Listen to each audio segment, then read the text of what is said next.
Hi everybody, good morning. Welcome to another AMA session with Vinod Keni this time and Ravi Narayan.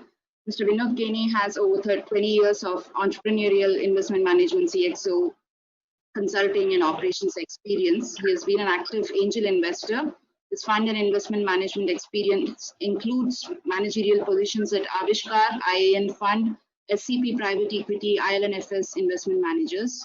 As an entrepreneur, he has co-founded businesses in technology and services and has his experience across the stages in the business life cycle, from the startup phase through funding, scaling, growth, until successful exits. So we're very happy to have you here today, Vinod, with us. And I now invite Ravi to share a few thoughts and open up the session. Great. Thank you, Vinita. Thank you, Vinod, for joining us. I know it's a very interesting time for you both professionally and personally.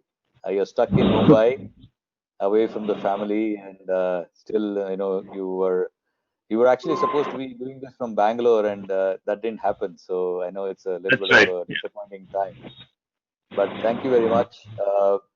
As you can imagine, Vinod has been in this business for a very long time. He's worn several hats, and as an entrepreneur, as an investor, as a somebody, and as an advisor to a lot of startups and other organizations as well. So, what we wanted to do today, as I was mentioning last webinar, is actually use experts like Vinod to go a little deeper. Because so far we have introduced you to a lot of VCs, we'll introduce you to a bunch of people who have been there, done that, and have given you a reason to continue to believe that there is a fantastic opportunity waiting for you on the other side of this whole situation. But we just need to kind of hunker down, wait for a while, and make sure that we are doing the right things for the business today, and then grab the opportunity with both hands when these things open up on the other side. So this is very much a practical, pragmatic kind of a thing.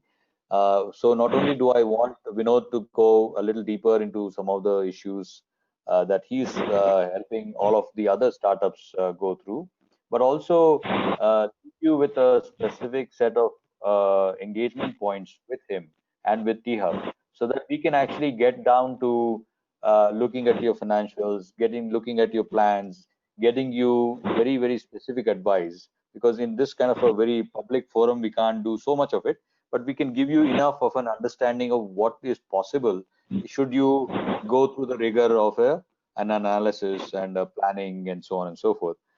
So that is definitely something that we would like to see coming out of this thing, and not leave you at a good place, feeling good that okay, this too shall pass. That's all great, but now what next, right? That's the purpose of this thing. So what I'll do, like I've done for all the AMAs, is to give you a quick introduction of THub, because THub is something that people understand in various different ways. So I just want to kind of bring all the different understanding to one place, and then also talk to you about why are we doing these webinars and so on and so forth. So let me just show my screen. Can you see my screen? Yes. Okay. Yes, sir. Sandhya, Vinata, you may want to mute. There's some noise coming in. Yeah, we Okay, great. So THub. So THub has evolved from being a co-working space, one of the sexiest co-working space in India, to actually doing a lot more for the ecosystem of Telangana.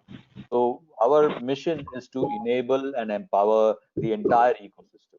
So start with the people that we really work with. We work with corporates. We work with them because we feel that they have the ability to become more innovative, more relevant in the market by working with startups. We work with investors like we are doing today to really make sure that they become an integral part of the startup ecosystem journey. We work with academia because we feel that one, obviously we want to see more and more entrepreneurs coming out of educational institutions, but also academia does a lot of wonderful research work. How do we really tap into that and bring it into the commercial world? Most of the things that we have done in the past has been to take it to a large corporate. But how about if a startup takes that research work, creates that competitive edge, and then sells it to multiple corporates? You have the ability to do that a lot more, because we feel that the startups are the most needy, the most receptive to innovation than anybody else. So why not make them the carriers of these innovations, than trying to have a prolonged conversation with corporates who have large visions, large targets, large product roadmaps, and so on and so forth. And then finally, the government, all the way from creating the right policies to actually also becoming a procurer of innovation for themselves. So that is kind of the large vision for us. The three things that we do at the THub: one is startup innovation, as in we take startups that are at a stage of maturity where they really need that hand-holding on an individual basis, and therefore give them a slew of services which we call as the incubation services. Incubation services usually starts around 50 lakhs or so. When you have that level of maturity, you are very clear as to what you want out of anybody like a mentor or a organization such as THub. So this is the part that we do as part of the incubation services. So Lab 32 is one of the one that you must have heard of already. T Angel is another that we do in this area. Acceleration is the second one, where they are around Series A. We work with them more closely, help them through that scaling process. And then finally scaling, as in those organizations that have got all this things figured out. We want them to continue to be focused on Telangana and Hyderabad, so that they can continue to grow with all the help that we can provide them. The next one that we do, and which is something that I'm very, very proud of, is the fact that we generating demand for these startups here in India. As in, we work with corporates, corporations, industry, and tell them that if they really want to be successful in the transforming, very, very quickly transforming world, they have to continually transform themselves and continually evolve in the innovation, in the innovation path. And what's happening is technology is evolving so fast with AI, ML, and blockchain. You've heard things like people will say, we have just scratched the surface. There's so much more to go. So not every organization, every corporation can move very fast unless and until they actually have an open innovation platform. They start working with startups. So we do a lot of work with corporations and industries to actually open them up to the idea of working with startups, and therefore slowly. So the emerging thing is about introducing them to the whole idea of wanting to work with startups. Coordinated is where we are actually connecting them to build at least a POC, so it becomes real for them. They can feel, touch and feel a product that has been co-created along with a startup. Transformative is where they're actually building an entire slew of products going forward. And disruptives, they begin to think of how to innovate even faster using startups. And the last thing that we do at THub is to take all the goodness that we have done at THub and help other organizations, other states in India, other organizations in India really take our help and do much more than what they will be capable of doing it, because we are farther along, and we are a not-for-profit organization. It's not about creating huge amounts of revenues for ourselves.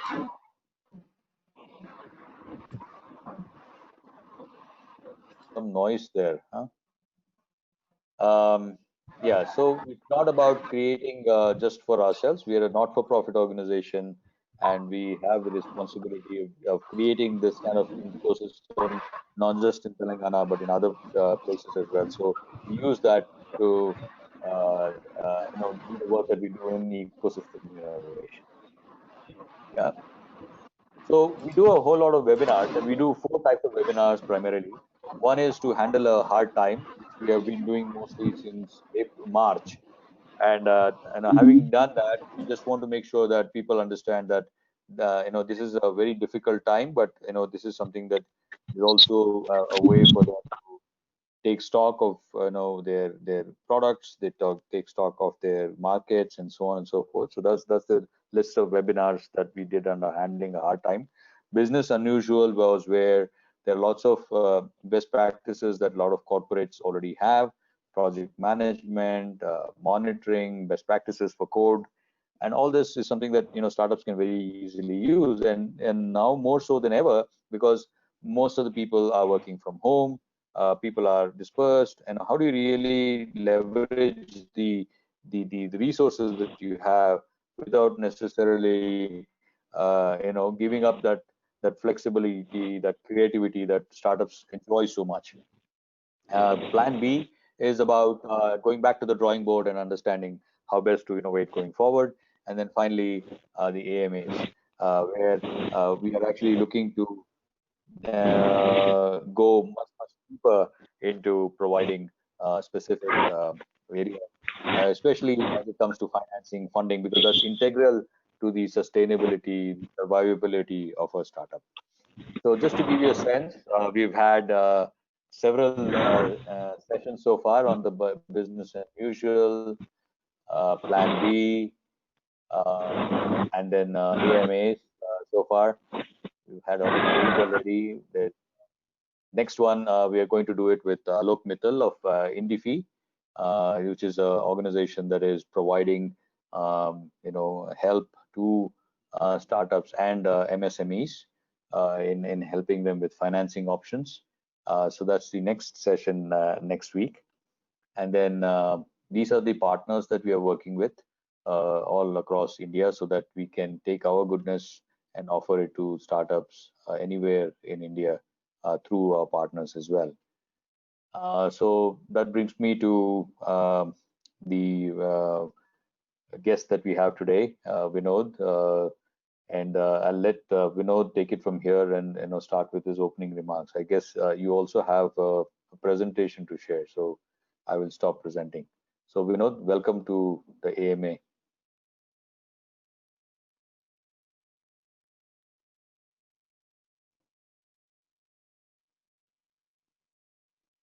Can you unmute yourself, please? Sorry. Now, so thank you, Ravi. It's a pleasure to be here and sort of interact with startups and startup founders and entrepreneurs here. Thank you for this opportunity to be able to sort of be amongst all of you on this Friday morning. And thanks to the organizers, from Vinuta to Sudhir to Sandhya, who have sort of been very helpful in this whole process. So I know these are unprecedented times, and we've sort of gone through a fairly significant, event of what everybody's sort of calling it as a black swan event. And I think, this is something that the nature of this and the extent of this is something that has been unprecedented. And I'm talking about it, if I were to sort of compare this to some of the other sort of events that have sort of happened in the past, at least in our lives. Some of you may have probably been very young when the first .com boom ended up in a bust in the year 2000. There was the 9/11 that also happened. Then subsequent to that, we had a period of growth, and then of course there was the 2008 financial crisis, and then of course this one which is happening. The difference between that and this is the fact that this one has also sort of had a significant impact on public health and safety, and it has seen a significantly large number of people who have lost their lives as well in this, which has also meant that there is going to be a significant change in the way businesses operate post this whole pandemic sort of running its course. It will be with us for a while. We are already hearing about spikes and a second lockdown happening. But then as businesses, as the economy opens up and as businesses start looking to sort of engage with customers and start building their businesses again, it is a time for hope. And I'm sure everybody is very optimistic about it. But it's also a time for caution. The end of the lockdown doesn't necessarily mean to say that we can go back to what was the old normal. And nor will it be universal, right? Depending on what stage your company is in, whether it's a startup, whether it's growth, whether it's expansion, whether it's out there, with significant cash and buying up companies. The opening will sort of be in different shapes and different forms, right? And it's not going to happen uniformly across for all of them. And that's one of the things that I sort of want to make sure that people here keep in mind. The second is the fact that it's not going to be the same even with customers and customer expectations, which brings me to a key element that I want to talk about today, and that is your entire aspect of financial management and cash flow. Ultimately, finance, especially investments, finance, cash, is the lifeblood for the company and your organization.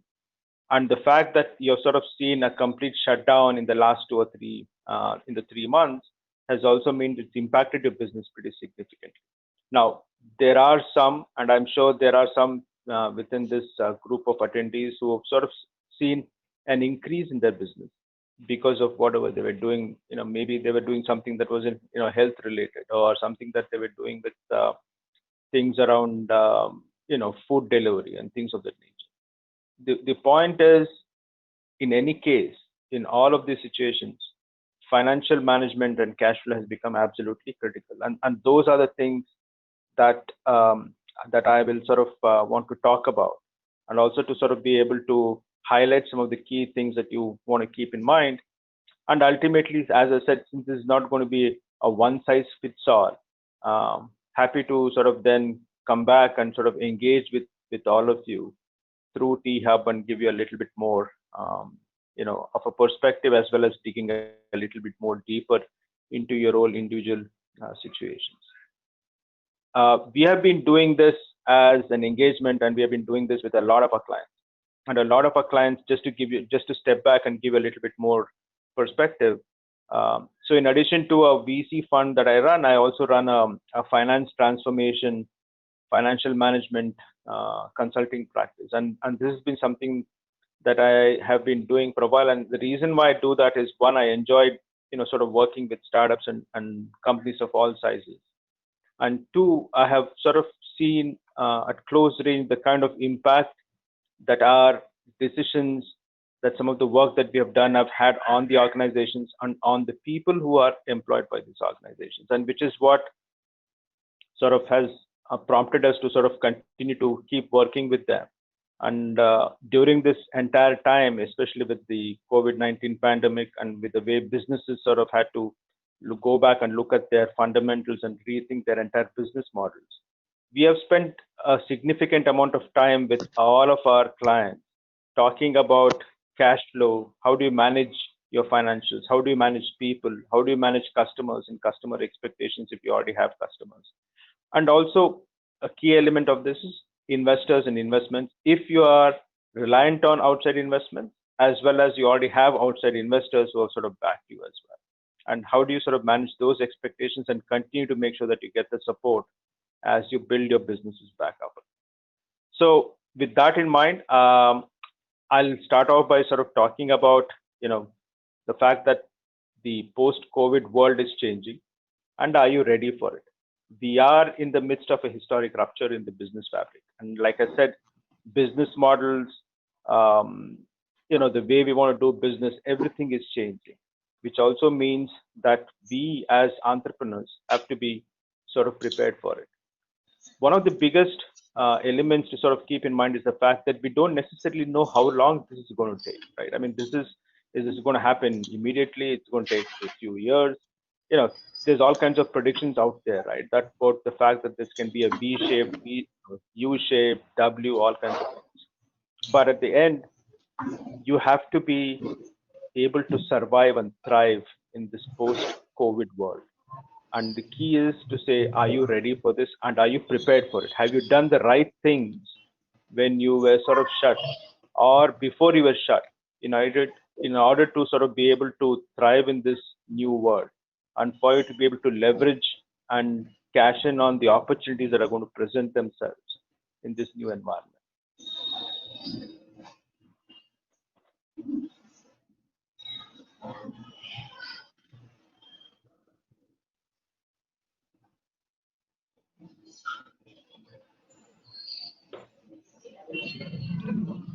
So one of the key ingredients for sort of wanting to survive and thrive, like I said, was effective cash flow management, right? And the ability for you to be able to manage your cash, manage financials, manage your costs, but also sort of be able to make sure that you actually have the right resources and being able to balance all of this out. And for you to sort of also know what kind of liquidity positions you sort of have. So as you sort of start and restart your businesses, here is one thing that we sort of have been constantly doing with our clients, and that is to actually go out there and redraw a fairly extensive relaunch plan. Right? And these relaunch plans have been fairly detailed, and they go into a fair amount of detail into customers, resources, supply chain, all of those. So one of the things is to actually start and plan ahead. The critical element of this is to also sort of know what your cash flow is, how your cash flows and how it's being spent, where is it being spent, what is your cash to cash cycles, and what kind of liquidity do you actually have, what kind of a runway do you actually have. I know, THub and people within THub and advisors have sort of been giving you a certain timeline of saying 6 months or 12 months or 9 months, but you actually have the ability to actually be able to survive for the next 6 months or even for the next 9 months, and that's very critical, because that essentially sort of then paves the way for a lot of other things that you need to do in order to sort of be able to thrive in this post-COVID world. The other element which is also important is the ability for you to actually be able to forecast demand and supply. And in this, one of the things that we typically say is for you to actually be able to do these, a month to a quarter forecasting only, and for you to sort of be able to refine and keep changing this as you get more and more feedback from markets, from customers, from vendors, from your supply chain, from your employees, as well as from your investors and your finances. So that's another key element that we sort of have been advising our clients on. Another element which is also very important is the critical issue of skill and people. A lot of people, during this time, what has also happened is when the lockdown happened, there was a lot of people who were either let go, who were furloughed, or were not paid because of cash issues. Now, in those scenarios, you may have sort of lost some people, and you may have also lost certain skills that may have been critical. Now, how do I sort of go back and bring that back on so that I can continue with my product development and my innovation? Or how do I continue to make sure that if I have to make changes to my product offering in order to meet current, changing customer expectations, do I have those new skill sets? And if I don't have them, how quickly can I sort of bring them? Another critical element is also to know about customer expectations. Have you been speaking to customers on a regular basis? And this is something that we have sort of been repeatedly telling our clients, and we sometimes even get on calls with our clients' customers to sort of understand customer expectations, because customer expectations also go into pricing, they go into what kind of support they can do. It also goes into what kind of cost go into actually having to redevelop products and offerings if you have to do that, as well as the entire cost structure of delivering a positive customer experience so the customer continues to stay, because ultimately your business is dependent on customers to actually be able to build this out. The last is to also sort of understand investment trade-offs and capital optimization, right? I mean, I don't have an unlimited source of capital or liquidity. It's not like I can keep going back to the well and drawing water. I only have a certain amount of water, and if that's what I have, where all can I use it? How much do I use for cooking? How much do I use for bathing my child? And how much of that do I use myself to even wash my face? And these become very critical, because in this times, though investors are out there and there's a significant amount of dry powder, and there's also significant amount of liquidity within financial institutions, it's not that easy for you to be able to raise capital or debt as people make it out to be. And though investors are out there, fairly aggressively looking to make investments, most of them are now starting to look at business fundamentals that had not been looked at earlier. So just to sort of digress a bit, most investors now are starting to very clearly look for, profitability. They want to know visibility on the cash flows. How much money are you going to be bringing in? If you're sort of in that mode, which was sort of fairly popular with a lot of, startups earlier of saying, I'm going to sort of spend my way into acquiring customers and then sort of go ahead and continue to raise more amounts of capital. That mindset is completely gone. No investor is willing to back this, especially when they know that there is no visibility on when these companies are going to turn profitable or even cash flow positive. Another element of all of this is also the fact that during this entire period of lockdown, most businesses did not necessarily sort of pay attention to compliance, and compliance has always taken a back seat, especially with regard to regulatory filing, tax filings, tax payments, all of that. A, because one, cash issues, and two, it's also because everything was shut and your people may not have necessarily had the resources to be able to do it. Those are things that will actually have to come back and really affect businesses, especially when you're trying to raise new capital, especially when you're trying to get loans, or if there are certain debt covenants that you already have. And I think these are things that we sort of want to make sure that you as entrepreneurs sort of keep in mind while you sort of think about how do I really, sort of restart my business and start looking at revenues and optimization opportunities.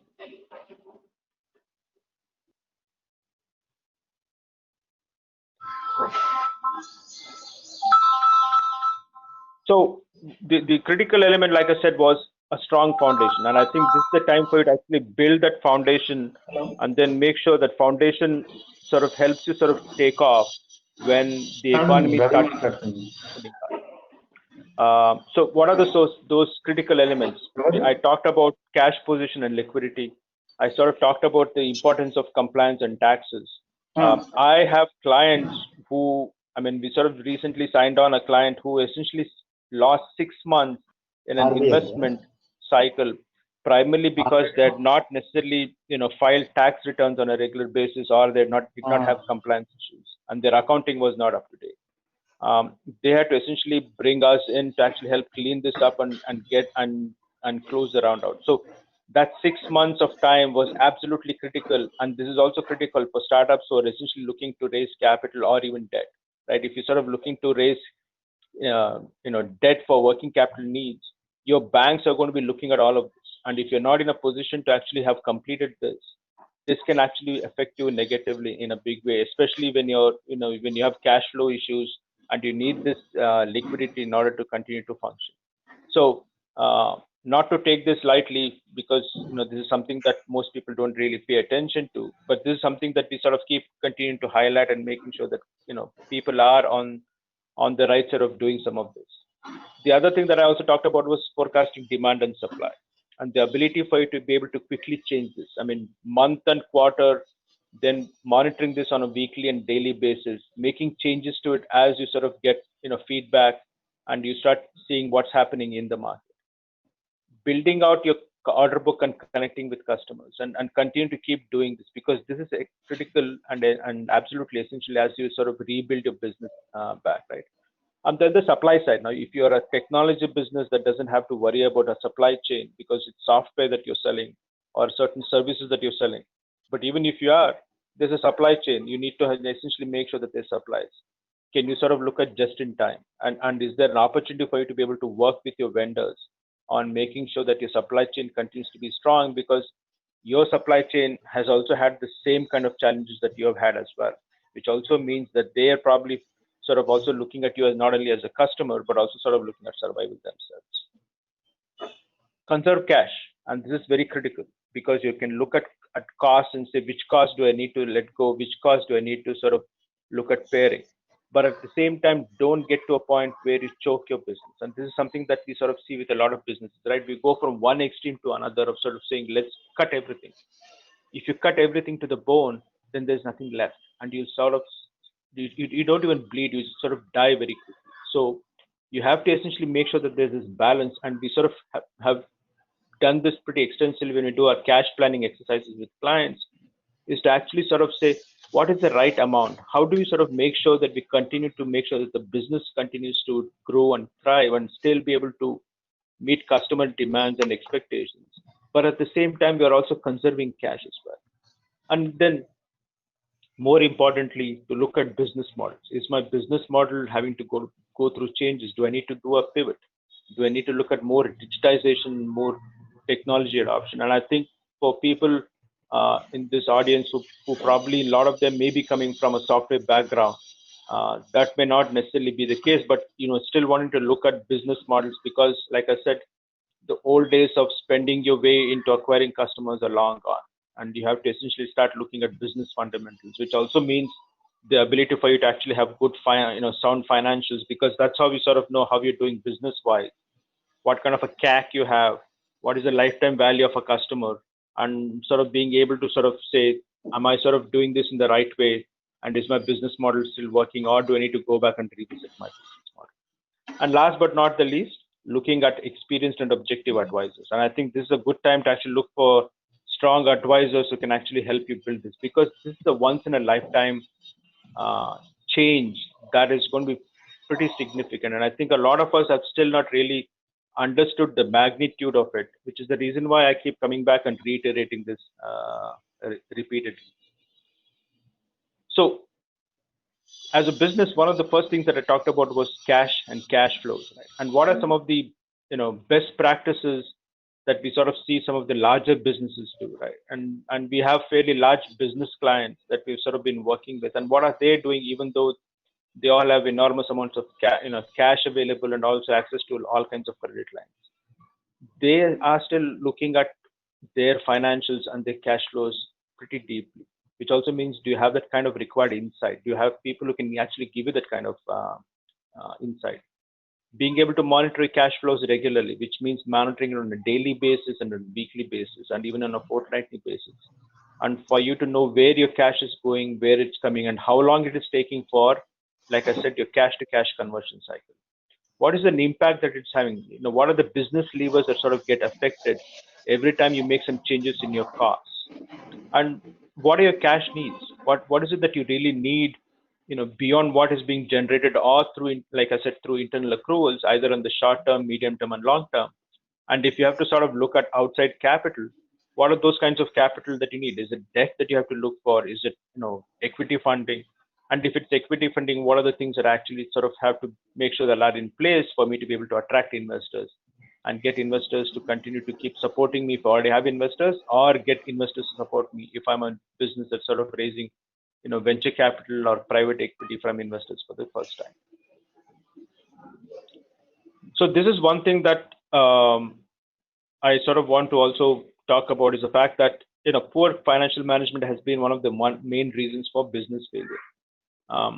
There are extensive studies done across the world, and a lot of them have sort of shown that poor financial management has been one of the reasons for business failure. And I think this also goes back and reflects on ourselves personally as well, right? As individuals and as families, we sort of, put a lot of emphasis on financial management at the family level and at the individual level. And the same has to be the case even with your business and your organization. What kind of cash burns do you have? Do you actually know what your cash burn is and how long your cash runway is? Do you sort of know what your CAC is? And a lot of companies, and I'm still surprised, don't necessarily know what their customer acquisition costs are. They don't know what the lifetime value of the customer is. They also are completely in the dark as to what are the key KPIs that they need to track. What are the business information that they sort of need to make sure that they're sort of taking the right kind of decisions. And also sort of figuring out, what kind of costs need to be streamlined, what kind of costs need to be cut. And, the trade-off between fixed and variable costs also becomes really important. The other aspect is of pricing strategy. And I sort of briefly mentioned that earlier as to whether you're pricing your product or you're offering at the right price.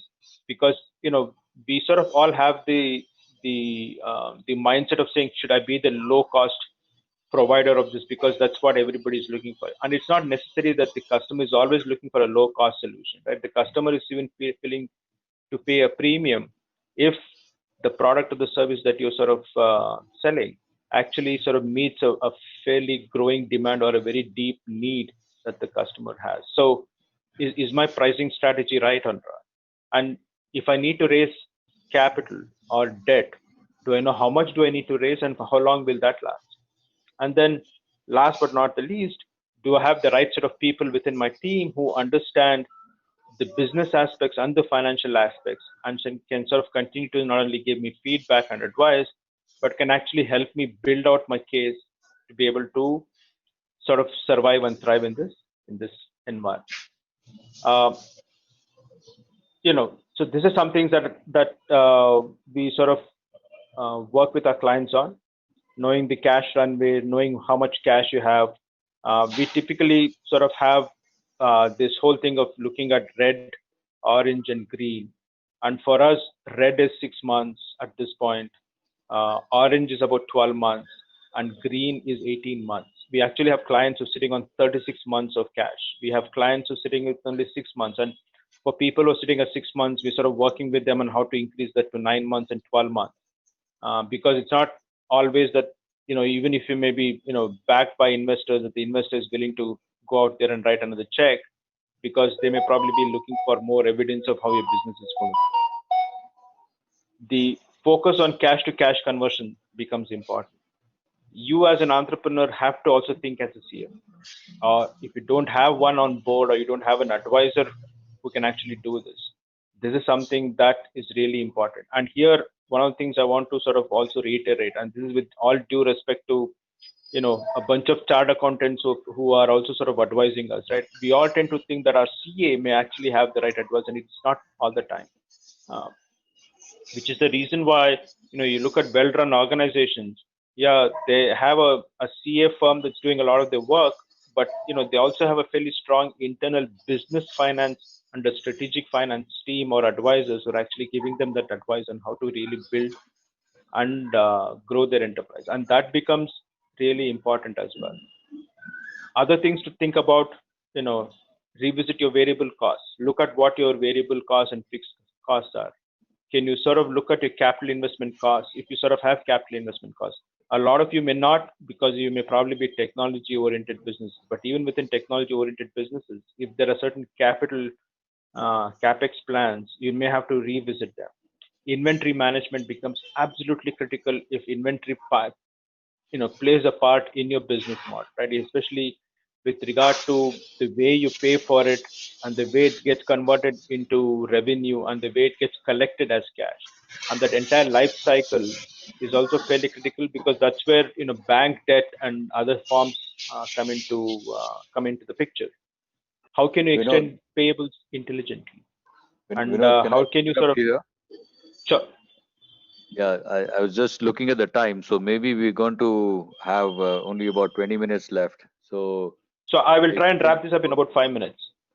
Yeah, and then we'll open it up for questions. Sure. So the other thing that I think we need to also build, and I'm doing this a lot, is to sort of look at various scenarios. What is going to happen if tomorrow there's another lockdown? That's another one scenario to build.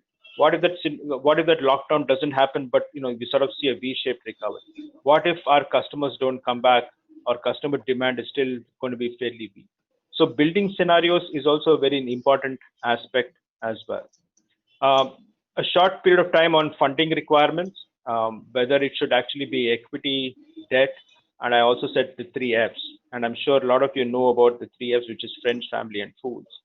Equity, venture capital, early stage investors are all available, but they're going to take much longer. They're going to look for a lot of business fundamentals, which also means for you to actually be able to pivot if you have to, and also be able to present a stronger business case as well. Debt, there's been a lot of talk about all these COVID related loans that are sort of available, right? Almost close to about 3,000 crores and 30,000 crores and all other kinds. It's easier said than done. A lot of this is sitting as liquidity with banks, and banks are the ones who have to actually do it. And banks are not necessarily opening up their checkbooks and writing checks. They're starting to do this more and more with companies that are anywhere between 25 crores to, let's say, about 250 crores. And if you don't fall within that, you don't have a strong relationship, they're still sort of not very willing to actually look at some of those. Can you also look at structured finance solutions, right? And these could be factoring, bill discounting, and some of the other things I talked about, right? Dynamic discounting and reverse factoring as well. And looking at non-traditional sources of capital, and that becomes an important aspect of it. So debt opportunity, I'll very briefly talk about it. There is supposed to be some 3 lakh crores in funding. Like I said, this is typically now going more and more for companies that are in this anywhere in the 25 to 100, but even a little bit more on that. The problem with that is it's nothing is automatic, right? Banks are very fearing, bad loans. They sort of think that the government is going to go back and revoke the guarantee. So they're not necessarily, too willing to actually do it. And those cycles of actually being able to get those loans is also a fairly long time cycle. And then, a lot of this is also, due to bad cash cycles that are sort of going to really happen. It's going to be a little challenging unless you have a fairly strong relationship with the bank. But there are sort of, a bunch of things that are out there, right? I mean, for example, the technology development board sits on a bunch of grants that are sort of being given out. So it's a fairly tedious process. SIDBI has enough of these loan programs, and some of them are COVID related, which they're sort of out there very, aggressively going out and discussing. And see, these are some of the things that you can potentially sort of look at. So finally, just want to make an introduction about ourselves. So like I said, we sort of do consulting and execution services. We are primarily focused on accounting, controllership, and financial management. We also do a fair amount of growth advisory, especially companies that are sort of looking at cross-border. We are a fairly strong team of very senior folks. Most of the people, we have a local partner in Hyderabad, and we have, multiple partners in Bangalore, in Bombay as well. Most of them have been CFOs of companies, including public companies. They have sort of done this entire life cycle. They've also worked as entrepreneurs and as investors, and continue to sort of be very active in that entire ecosystem. And because of that, we bring a lot of real world experience of what has been going on in this environment to our clients and to our engagements. And because of our work that we do and the fact that we've sort of been doing this for a while, we also have an extensive network with the investment community, with the banking community, and with a bunch of people, not only in India, but also sort of globally. And that is something that gets opened up to our entire client network as well. So just a short listing on our team. Besides me, I have Rupesh. I also have Mani, who's the Hyderabad partner. We have a gentleman called Alok, who's still part of Mahindra, and Francis, who's also been part of Mahindra, also been part of Capgemini and UST Group. So with that, I will stop here, open this up for questions, and happy to take on any comments that attendees may have. Great. This is very good, very extensive, very comprehensive as well. So just I wanted to start off with just a couple of comments. One is, while you may be sitting on a very great business, a great startup, I think the fuck up is usually when you don't, pay attention to just stuff that is, very fundamental to you. That is financial, your cash flow, your compliances, and so on and so forth. So I just wanted to be sure that you don't do that because you feel it is hard or it is difficult or it's not interesting, it's boring. You rather do code development, you rather go talk to your customers, it is more interesting for you. So that's the reason we are saying, if that is something that you need some help on, talk to us. Let's figure out and let's do the boring stuff for you so that you can do the more interesting stuff for yourself. So that's Absolutely. one thing. And just to add to what you said, Ravi, is the fact that we have seen enough instances of companies that have not paid attention to this, who have either struggled or faced significant challenges going forward, right? Because some of this was not taken care of in the past. Yeah.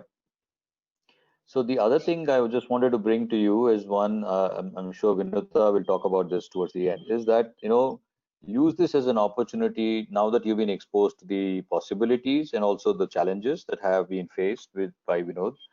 Look at this as a way to engage so that you can get through some of these things. Some of when Vinod showed here the profiles of some of his partners and so on and so forth, you must have felt, oh my God, I don't need this kind of firepower right now. I don't think that is important for me at this point in time. But what we're trying to do with Vinod is to see if we can actually get some sliver of time from some of these people, so that we can address those issues that you're facing right now, so that you don't need to hire somebody full time, but at least given 2-3 hours of work, you get the kind of comfort and clarity that you need to make your decisions, right?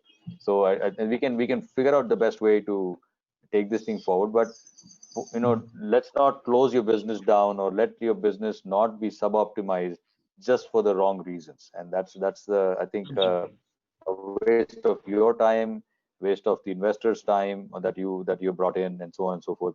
And it's just a lost opportunity. So I think that's what I wanted to do. So if there are any questions that you want to ask, we can see if there are I any have a raised couple hands. of questions right now to Yeah. start with, Okay. Ravi. Okay. Go ahead. Thank you so much, Vinod, for that. And just to reiterate, we will be leaving an email ID in the chat box. Anybody who wants to have a one-on-one session, please write to us, and we will get back to you, connecting you with Vinod and team. So the first question is for you, Ravi. How is THub operating in the lockdown phase? What precautions to avoid the spread of COVID in the premises? What are the advantages for startups to get associated with THub? Yeah, so thank you for the question. So THub reopened on the 14th of May, and we've been operating since then. So there are plenty of activity going on with the startups, even though they are physically not located, or not all of them are showing up every day. We are located inside a academic campus, as you know, and there are other restrictions that come along with our location. So not everything has been completely smoothened out, but I can tell you with a lot of assurance that whichever startups have come into our program, and there are more and more startups coming into our program, all of them are getting the full benefit of it, and most of it is electronically, either through video calls or through the work that we are doing with them. In fact, our mentoring hours have gone up significantly, because people are trying to wade through the issues that just laid out in front of you. So I think the discussions are completely on. Whether you're physically there in the building or not, it doesn't matter. You still have the support of THub. So if you haven't already come in and talk to some of our people, or just sent an email, please do so, so that we can figure out how best to help you. Thanks, Ravi. Can you all please take a minute to fill in the survey that we are going to leave in the chat board? This is very important for us to figure out how useful is this session for you. So please take a minute. We're going to leave the survey form in the chat board, please. Any other questions? Please take a minute for this, and please come back with more questions. One more question, Vinod, is are there going to be any restrictions around hiring COVID lockdown? I'm sorry, Vinod, you sort of faded in between. Can you just repeat the question? Yeah, the question reads, are there going to be any restrictions around hiring post-COVID? The recruitment restrictions for startups post-COVID-19, maybe with recruitment of staff.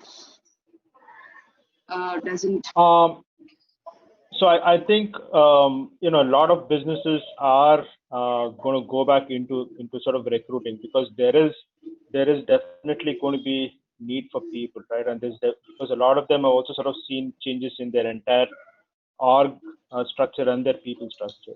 But then I think that is also going to be the demand for that is going to be a fairly muted one, and will probably happen over a period of time, because I think businesses also want to be able to sort of feel a lot more comfortable and confident that the demand not only is picking up, but the demand is going to be sustainable. So I think from that perspective, there will be a demand for people. There will be demand. Jobs will definitely sort of start coming back, and staffing agencies and recruiting agencies will start getting work to sort of come. So next question from me, more so, there's what are the changes that you see in the investment industry as a whole? Do you currently with the COVID crisis, some of the funds are going ahead and still investing actively. But when do you see normalcy coming back, or the new normalcy coming back into the investment industry as such? And what are the 1, 2, 3 changes that you think will happen in the entire process of investment? So I think one thing that has happened. So one is the fact that there is a significant amount of dry powder still in the investment ecosystem. So there is enough money that's still available, and that continues to sort of keep increasing, right? There's a fairly significant number of venture capital and private equity funds that are operating and investing in India. So that is the good news, and there's enough liquidity as well from that perspective. What has changed is the fact that the way investors were sort of looking at startups and business models, that has changed, and now almost everybody sort of wants to look at, like I mentioned in my talk, everybody sort of wants to look at business fundamentals. They want to sort of see, is this something that actually is going to be sustainable over a period of time? Is this actually scalable? One, but along with scalable, sustainability is also one thing that people are starting to look at a lot more deeply. And I think they also now want to see a lot more completeness in the management teams, and they want to essentially see business folks also being part of it. Earlier, 2 techies, 2, 3 people from the tech world could sort of come together and get started, right? It still happens in the early stages, but they actually want to make sure that there are 1 or 2 or even just one business person who's also sort of part of this, because they sort of all understand the fact that this is now becoming more important. And I think this is going to be the new normal, at least for the foreseeable future. Thank you. Any financial? Sorry, yeah, go ahead. I just had a question for you, Vinod. So there are multiple time horizons that, let's say you have the financials or the cash flow in place, and that's what you had in, let's say, the beginning of March. And now, few things that you had, in terms of time horizons to manage. One was, when will the lockdown, be taken away, so that for sure your people can start going around, meeting customers, getting that whole old ways of doing things to continue to happen. So there is one time horizon where we can say, okay, I just need to hunker down, and then afterwards I can go back to business as usual. While you're also now talking about new opportunities that may be emerging for you, so you are going to now take some money out of your precious cash reserves to start putting into it, because you're beginning to see that there are new opportunities, which is still untested, by the way. This is your hypothesis. You have talked to customers, they have agreed that this is indeed an interesting thing, but they are not not seen it, not used it, so they can't tell you for sure how much useful it is and how much will they pay for it. But anyway, you have this cash reserve that is sitting there, and you're going to take some money out of that to start building this thing, and it may take another, say, 4-5 months to really get anywhere. And then finally, you do all these things, but because of the fact that you have possibility of collecting cash from people who you already have some paid money to, there is a possibility that you can go a little bit more aggressive on cash, and therefore be able to do something. These are very practical issues that people are facing today. So how do you go about advising them on how do you really model this thing right, and how often do you go revisit the model, so that you can make some decisions that can make you feel that you're actually making the right taking the right decisions given the realities of today. So in with all our clients, what we're doing is so one is to sort of say, do I go back to the old normal of being able to meet them? But then in a lot of cases you may not be able to, but can you still be able to build your order book without necessarily meeting clients. So one of the things that we have been constantly telling clients, and we've been sort of, and our clients also sort of been constantly doing that, was that even during the lockdown, there was constant communication between the company and their customers. So our clients were sort of constantly talking, and we sort of encourage that, and we still continue to keep encouraging that. The other was to make sure that there were multiple scenarios that we sort of built, right? And most of the scenarios were, like I said, what if X was supposed to happen, and based on X, what are the likely, outcomes, and we build one scenario. Then, if not X, if Y was going to happen, then what are the likely outcomes, and let's build a scenario around that. And again, Z. So we actually have done 6 scenarios for clients to actually sort of say, what are the various things that are going to happen for you, and not just purely from a lockdown perspective, right? I mean, whether the lockdown is going to be extended again, it's going to come back again or not, but also post the lockdown at some point when that, goes away, how is demand going to come? What are the changes that you've sort of done to your product or your offering, or have you sort of expanded your product offering to be able to do that? And in that scenario, one of the things that we've also sort of done is to say, how much of your precious cash reserves can you actually sort of put into actually pivoting and building or expanding your current portfolio of offerings, and how much can you put and how much you can't put, right? And so we sort of do those models, and we actually sort of watch them and monitor them on a weekly basis, and constantly keep refining. I mean, we sort of had one instance with a client who sort of decided that, based on a client interaction, that they should actually do an addition to their current offering, and decided to put some money into it to actually be able to do it, and also sort of take some resources away from another product and use for this. It sort of looked like it was not going to really pan out, and except for this 1 or 2 customers, the others did not seem to be too interested, or it was going to take a much longer sales cycle.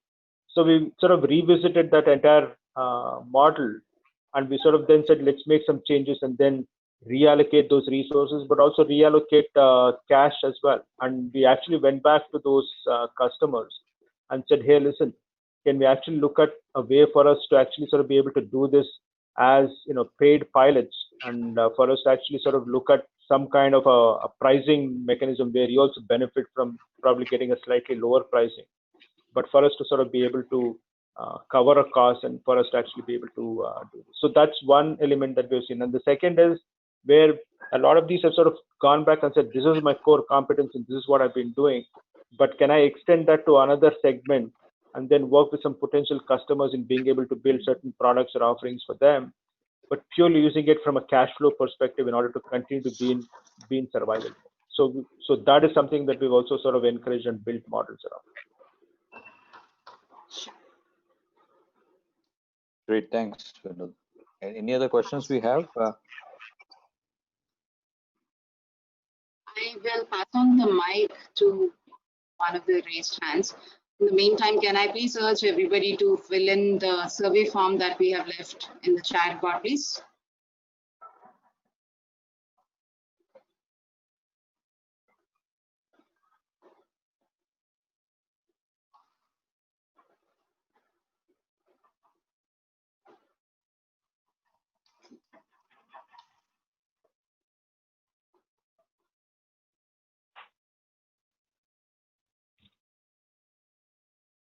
Hi, Satyanarayana. Can you hear us? Yeah, I can hear you. Yeah, you can please ask your question. Yeah, hi. So good afternoon all. And this question is for Mr. Vinod. Sir, actually, is there any the opportunity for from the government for the small companies like who are having turnover of 2 crores or 2 to 3 crores turnover? Any schemes or any bank loans or during this COVID situation? Because you told actually, so there are a lot of schemes are available for the companies who are having 25 crores plus, right? But what about the small companies like 2 to 3 crores? No. These some of these programs and some of these schemes are very specifically for businesses of a crore, 50 lakhs to even 5 crores, right? What they call as micro and small enterprise. And there are a fairly significant number of those schemes that are now available. Most of these are available through your existing bank, which means you have to go back to your existing bank, whether it's State Bank of India or whether it's ICICI or whoever, and having to work through them in sort of looking for those loans. Those loans are typically still being given out to companies where the banks feel that there's a strong likelihood of the company's ability to sort of service the loan, and for them to sort of be able to not take this as a bad loan later on. But the process is also a little longer. But I'll be sort of happy to sort of talk to you offline about it, because there's a fairly large number of schemes for companies of your size. So what is the typical timeline to get this kind of money? If you are the right going after the right scheme, we have the right qualifications. How do we? So even if you sort of had all of that, and you sort of are able to meet debt covenants that the banks typically sort of impose, it usually takes anywhere from about the minimum time frame that we've currently seen is about 3 weeks, and the maximum we've seen is some things that are still not approved as of. So minimum time frame you've seen 3 weeks. I see. Yeah, and one more following question to this. Generally, right now, government offered moratorium, right? See, we took some bank loans, right? We are now taking advantage of moratorium. So if I go to the bank will see, okay, you took the moratorium means, right, you are like a weak, something like, right? So I cannot give any additional loan. That kind of mentality or that kind of attitude is there with the banks. So how to deal with that? So, I mean, if you sort of have that, you have to essentially then talk about the fact that, part of this challenge was because your business also was shut down and your customers were not necessarily in business as well. Now that businesses have started opening up, that you're now starting to see cash flows and you're now starting to see your customers actually now coming back and buying from you, and which means that you now have the ability to actually sort of service the loan. What they're clearly looking for is whether you have the ability to service the loan and is your cash flows enough to actually be able to service that. And if you can actually demonstrate that, even though you may have taken a moratorium on the repayments, they will still extend this essentially based on the fact that your business has now started to open up and starting to build up. Thank you, Satyanarayana. I think we are out of time here. Thank you so much, Vinod, for joining us today and sharing with us all of your thoughts. And any of the startups who would like to have a one-on-one, please write to us. We have left an email ID in the chat board again. It is eo@t-hub.co. Please write to us and we will make the connection to Vinod and team on this. Thank you again for joining us, and we will come back to you with a takeaway that Peachtree wanted to share with all of you, which will help you look at where you are on compliance and various other aspects of cash flow management. So we will hope to see you again in the next week's webinar. Thank you for joining us today. Thank you. Thank you. It was a pleasure being here. Thank you very much. Thank you, Ravi. Thank you. It was a pleasure. Thank you, everyone. Bye. Thank you.